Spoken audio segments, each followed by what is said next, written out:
nila. Og na-bless ko sa iyang kinabuhi. Tungod kay kung nakita yun na siya tao sa Diyos.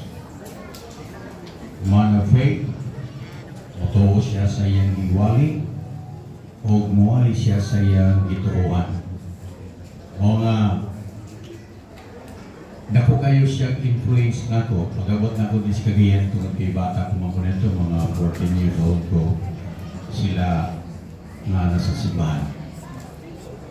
Nadala ko tungod sa invitation o pagabot na ko sa simbahan, sa church,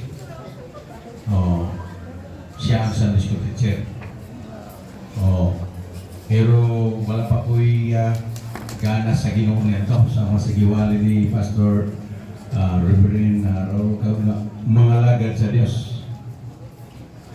Pero tungod sa na siya mga punto nga akong gitiman nga alkan sigit ko nini kundi ko